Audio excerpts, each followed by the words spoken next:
Hello everyone, কেমন আছো তোমরা সকলে? আশা করছি বেশ ভালো আছো।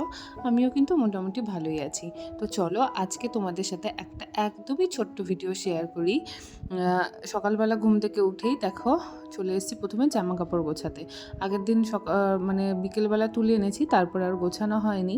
সন্ধ্যাবেলার দিকে না জামা কাপড় গোছাতে একদমই এনার্জি পায় না, তাই রেখে দিয়েছিলাম। সকালবেলায় এই যে গোছাচ্ছি। আর ঘরে যে সমস্ত জিনিসপত্রগুলো এলোমেলো হয়েছিল সেগুলো একটু গুছিয়ে নিলাম।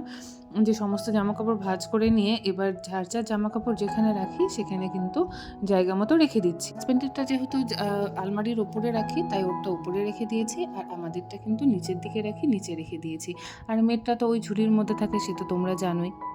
চলো জামা কাপড় গোছানোর সাথে সাথে ঘরের বাকি জিনিসগুলো আজকে সকাল সকালই গুছিয়ে নিলাম।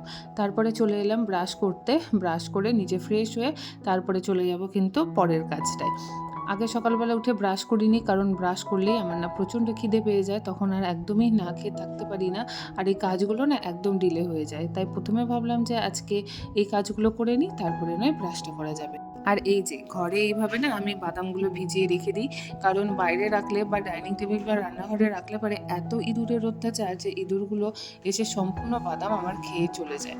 তো সেই জন্য এখন থেকে আমি কি করি, এই সব কিছু ভিজিয়ে নিয়ে রাত্রিবেলাতে ঘরেই রেখে দিই। ঘরের দরজাটা তো লাগিয়েই শুই, আর ঘরে না ইঁদুর ঢোকে না। তো সেই জন্য কিন্তু ইঁদুরের অত উৎপাতও হয় না। ওই জন্য ঘরেই সমস্ত বাদামগুলো ভিজিয়ে রেখে দিই। আর এদিকে ঘুম থেকে তো উঠে পড়েছি অনেক সকালেই, আর বিছানাটা একদমই গোছানো হয়নি। তো ভাবলাম যে বাদামটা ছোলার আগে বিছানাটা গুছিয়ে নিই, কারণ যতই ঘর গুছিয়ে রাখি, বিছানা যতক্ষণ না গুছিয়ে পরিষ্কার করি ততক্ষণ ঘরটা যেন একদমই গোছানো মনে হয় না। তো মেয়ে তো এখনও ঘুম থেকে ওঠেনি, তো ও শুয়ে আছে, আর আমি কিন্তু এদিকে আমাদের যেগুলো জিনিসপত্র থাকে সেগুলো কিন্তু গুছিয়ে নিলাম বিছানার মধ্যে। তারপরে চলে এলাম বাদামগুলো যেগুলো ভেজানো ছিল সেগুলো হচ্ছে ছুলতে। ডেলি সকালবেলা এটাই খাই, আর জানি না কতদিন খেতে হবে। আমার একদমই ভালো লাগে না এই কাজটা করতে আর খেতেও, কিন্তু এখন কিছু করার নেই। আর 1-2 মাস রয়েছে, এখন কিন্তু এটা খেতেই হবে। তারপরে হাজব্যান্ডের তো অফিসের সময় হয়ে গেছে, আর রান্না দিদি কিন্তু রান্না করেও দিয়ে চলে গেছে। তো সকালবেলায় দিদি এসেছিল, এসে তাড়াতাড়ি করে রান্না করে দিয়ে গেছে। যা যা রান্না হবে দিদি খুব তাড়াতাড়ি রান্না করে, আসলে 2 দিকে দুটো বসিয়ে দেয় তো তাড়াতাড়ি হয়ে যায়। তো এই যে ওকে খেতে দিলাম, আর আজকে না খুব আলু সেদ্ধ খেতে ইচ্ছে করছিল ঝাল ঝাল করে, তো দিদিকে বলেছিলাম যে আলু সেদ্ধ দিতে। তো দিদি তো আলু সেদ্ধ দিয়ে গেছে, আমি বলেছিলাম যে আমি পরে মেখে নেবো। তো এই যে আমার হাজব্যান্ডকেও দিয়ে দিলাম, আর বাকিটা রেখে দিলাম আমাদের জন্য। তো চলো আজ অনেক দিন পর কিন্তু তোমাদের সাথে আবারও হাজব্যান্ডের লাঞ্চ বক্সটা কিন্তু গোছানোর শেয়ার করছি।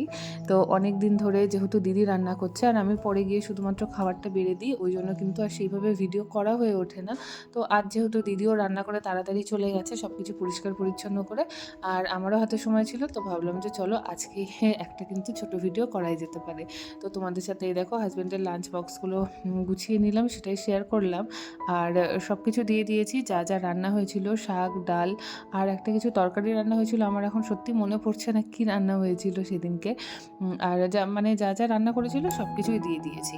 আর আমরাও কিন্তু সকালবেলাতে এই খাবারটাই খেয়ে নেবো, কারণ আজ আমার সকালবেলাতে না খুব আলু সেদ্ধ দিয়ে ডাল আর লেবু চটকে ভাত খেতে ইচ্ছে করছিল। তো দিদিকেও সেই জন্য বলেছিলাম আলু সেদ্ধ দিতে।